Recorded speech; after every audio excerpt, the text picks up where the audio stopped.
Wall Street Memes Casino, I'm fine. and Sportsbook. This is Joe Pugh for IFLTV. We are here at the top of the Shard, Shangri-La. Have you been here before? No, have you? Yeah, I have actually. It's pretty cool, isn't it? What's the food like? Food's really good, and you're going to like it even more because it's free. Well, freebie anywhere. Freebie at McDonald's I'll take at this point, Spence. Yes, so we'll talk about the show first, why we are here. Callum Simpson versus Jack Chell in Barnsley. Whilst who knocks the camera. Yeah, great fight, and by the sounds of it, it's going to be absolutely packed out. Tickets went straight away, didn't they? Yeah, it went straight away. Obviously, it's a homecoming fight, isn't it, for Callum Simpson. Barnsley looking for a new champ, and yeah, massive opportunity for him against Zack, who's proven in it. He's proven at this level. And it's a coming of age fight, you know, for Callum Simpson. But he said, you know what, he's feeding off that pressure. He's looking forward to that. He wanted the fight. He called for the fight in his own backyard with his home fans. Barnsley FC. It's going to be a big night, man. Big night. But Zack Chell's one of them guys that likes to go in the other guy's backyard. He loves a tear up. So yeah, look, it's a great fight, and I think that we know what Zack Chell is, but we're going to find out a lot more about Callum Simpson Saturday night. Caroline Dubois also on the card. She's here today. She's fighting for the WBC interim and her IBO. That WBC champion is still Katie Taylor at the minute. So get past this fight and really the world is her oyster. Absolutely. She's got a tough opponent. Very tough opponent who comes to fight, man. She's like 14-1. Comes forward, loves a tear up. But that will suit Caroline Dubois, like you say, WBC interim title on the line, sets her up for those big fights and possibly those big paydays against Katie Taylor. She's the pioneer of women's boxing, isn't she? She's the one that everyone wants to box. Katie will have other ideas. You know, I don't know how long she's going to continue boxing Katie, maybe another 12 months, maybe another 24 months. But I know Caroline's chasing that. She wants that, and she's got to put on a good show Saturday night. I'm sure she'll do that, man. She's an unbelievable talent. Well, tune in Saturday night, Sky Sports. It will be a great night up in Barnsley. Now, Spence, I want to go back, 2 days ago now. Great night at the O2. You was live on Talk Sport with Duke McKenzie. You're doing a lot with at the minute. It's a good little duo going on while Simon's away. Yeah, absolutely. You know, Duke's sort of, he's not used enough, is he? Like, really? He's not sort of like...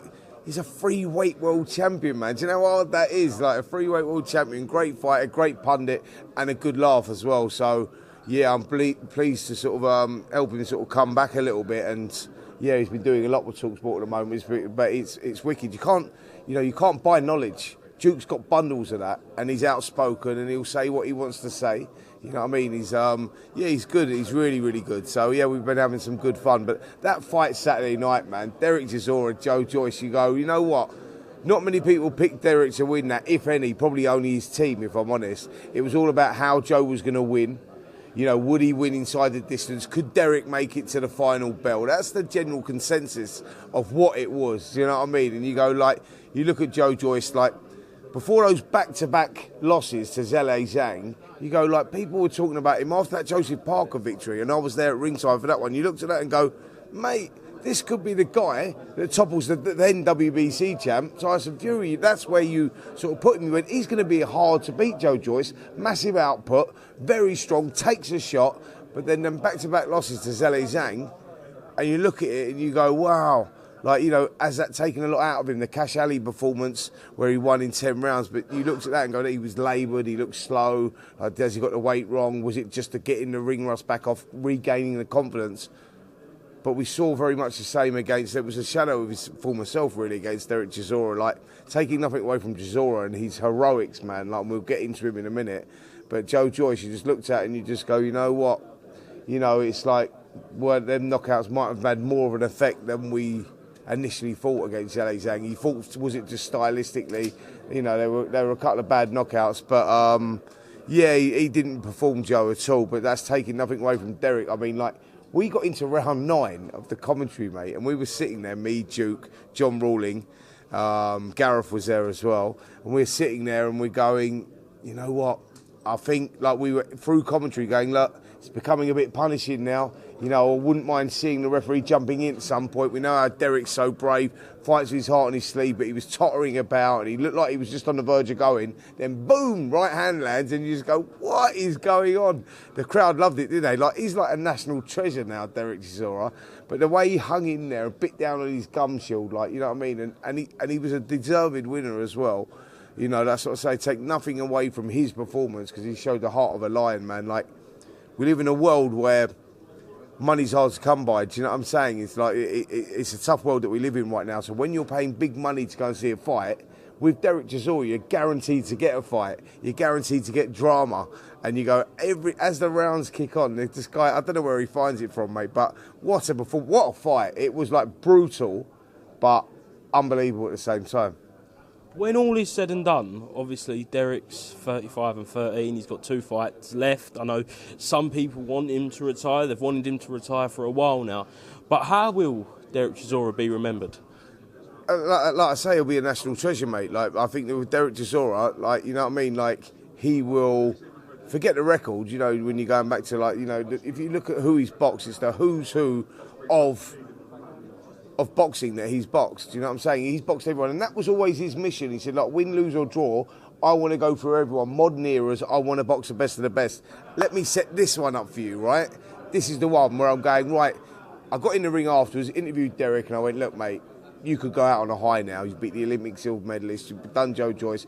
You know, Gerald Washington last time out. You can go out on a high now. You're 48. I know you're 48 fights in.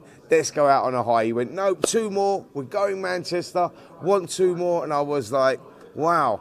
So I'm thinking, who is it that he could box where he could go out on a high? Do you like this one? I've been thinking about this a little bit, right? And I'll go, do you know where I'd like to see Derek Chisora go next? And I'd like to see him go out in Saudi and get a big payday against a big name and everything else. That name would be Deontay Wilder. I would love Derek Chisora to box Deontay Wilder now. And the reason I want him to box Deontay Wilder is because obviously Wilder flattened against Zhang last time out. Looked terrible against Joseph Parker. You go, so they're at that stage of your career where you go, if I would have mentioned that before, people would have just laughed you out of the room and said, stop like talking shit, basically. But now when you look at it and you see the deterioration of Wilder, you go, and I go, I know Derek's always wanted to box all the best heavyweights and whatnot. What a good name to have on his CV. And that sort of makes sense for me now. I'll go to Derek, if you're looking for these big fights, I don't know if Wilder will come back out of retirement. I think he really recently said he was going to retire. But if you're looking for big fights, maybe chase something like that, because where does he go otherwise? Do you know what I mean? Like, what are the 2 fights going to be? Because he is going to do it, by the way. Yeah. He's going to get to 50. I actually can't believe I'm asking this, but who would start favourite between Derek Chisora and Deontay Wilder right now? Wow, right now, I think Derek Chisora would start favourite right now. Wow. Do you know why I say that? Because Deontay Wilder, as we know, can take anyone out with a single shot. We know that. But he's gun shy. He wouldn't throw the shots. When he boxed Zhang last time, he's moving around. You think, go on then, mate, you're going to do it. What Deontay Wilder's main strengths were is explosive recklessness, and he'd fight with his heart on his sleeve and just let his hands go like he was fighting. It was like a bar brawl. You know, there was no boxing finesse around what he'd done, but he'd let his hands go and he'd take that opportunity, take that chance. He doesn't do that now, and if that's left him, then he's in big trouble. Do you know what I'm saying? And like Del Boy, you know Del, he'll go for it, he'll roll the dice, he'll throw the shots, and if he hits him, as we saw on Saturday night, he can hurt someone. So yeah, it'll be a mad fight though, wouldn't it? Certainly will. Just want to ask you about another fighter on that card, Moses Itauma, 19 years of age, takes out WILDER in 2 rounds, which no one has done. Could Moses be that special next generation? He is that special next generation. Not good. He is, mate. He's the kid that's going to take the baton. You know, I've been saying it for a long time now. Was he 10-0, 8 KOs or whatever, but spoke to Frank Moran about this. I was like, wow, mate. Like, I go, your difficult job is going to be to hold him back. I said, like, where do you go with him? What do you do with him? Where do you want to go with him? What is it? I go, let's weigh it up. You know, that unbelievable fight between Fabio Wardley, Fraser Clark. Would you go there? He went, tomorrow. That we would take that. He said, give me Fraser Clark tomorrow, mate. That's where I'd like to go. Well, Fabio Wardley, him. So that's where Frank sees him sat at. You go, you know, when you're looking at young heavyweights, you go, he's got everything. His timing's perfect. You know what I mean? Like, he controls the space so well. He's explosive, heavy-handed, southpaw as well. Ticks all the boxes, man. There's no way Moses Itauma will be the future of heavyweight boxing without a doubt. What he done to Marius Zack the other day was insane, mate. He just took him apart. Last week, I think Tyson Fury made some comments about him keeping the same team for the USYK rematch. What do you think on that? I know there's been some criticism about the corner work on the first fight, but is it the right decision to keep that same core team? Well, listen, it's Tyson's decision at the end of the day. Do you know what I mean? Like, so you look at the team, and he's got a good team around him. You know what I mean? You can't knock people like Andy Lee, great trainer. You know what I mean? And you know, he knows his stuff. So look, Tyson. There's reasons behind him wanting to keep the same team. People moaning about, you know, should John have been in the corner, and, you know, do we need to get rid of him? And just like with Tyson, I think that if he wants to keep his own team, I think all he needs in there, like you got like Sugar Hill, and you got Andy Lee, and you got John, and what he needs one voice. You can only focus on one voice, like calm it down, one voice. You can't have voices coming in from everywhere. And I get what it is like. Emotions get involved, and people, you know what I mean, you're in a certain situation and emotions get involved, but I think that they just need to, you know, sit down and discuss between them how they're going to deal with it, what they're going to do. But yeah, I don't see a problem in him keeping the same team, because the team ain't going to make him win the fight. It's him that's going to win the fight. He's got to come up with a game plan. His game plan was wrong last time. He misjudged Alexander Usyk and his ability to come forward and be as strong as he was. You know what I mean? He didn't expect that. He thought it was going to be more of a cagey fight, and I think that Usyk took him by surprise. And before you know it, Fury's 3 or 4 rounds behind. He has a good 6, 7, 8. Then round 9 he gets caught. We recognise he can get hurt as well. Usyk's a good fighter, man, but I think it was more tactically Fury got it wrong. And I think now he knows what he's going into. Fury can adapt. He's, you know, great fighters can adapt, and Fury's done it before. And I think he can win the rematch. I really do. And I don't think it's nothing to do with the people that he's got in his corner. I just think that maybe he took his eye off the ball a little bit. But we'll see. 2 more. 2 people you know very well, Anthony Joshua and Callum Froch. What have you made of this whole situation? Yeah, it's been wild. It's been crazy, Joe. Absolutely crazy. But you know what? Callum Froch is going into anyone at the moment. And like, Khan as well, they're going at. Absolutely, mate. What is it? Froch on Fighting, he's doing that, and it's like he's pulling numbers in on there, because people love that, because he's so outrageous and so outspoken, and if anything, so over the line with a lot of the comments that he makes. You know, that's what the Cobra does, and that's what he's doing, and that's the route that he's chose to go down.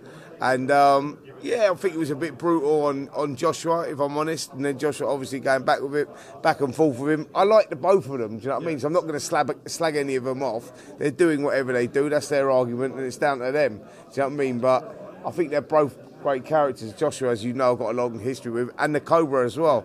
I like Cole a lot.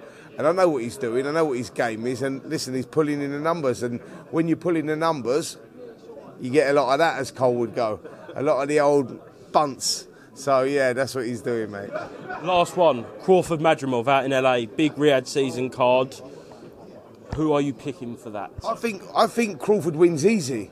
Wow. I think he wins easy against Madrimov.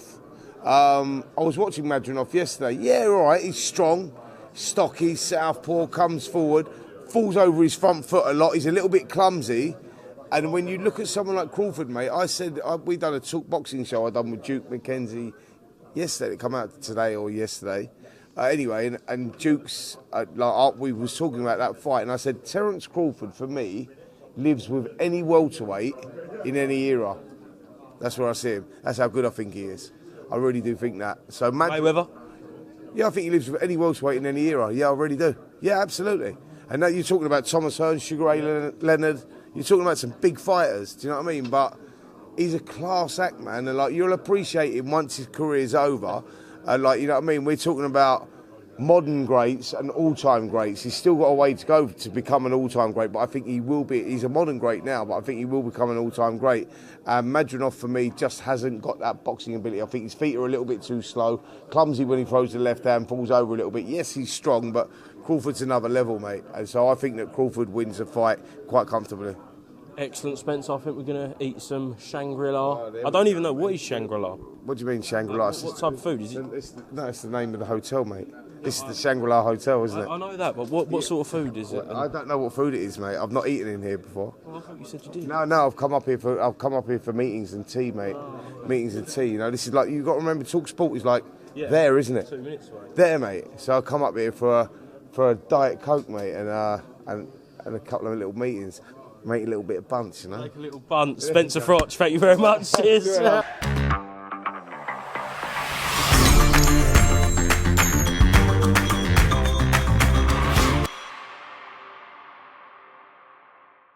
Wall Street Memes Casino, I'm fine. and Sportsbook.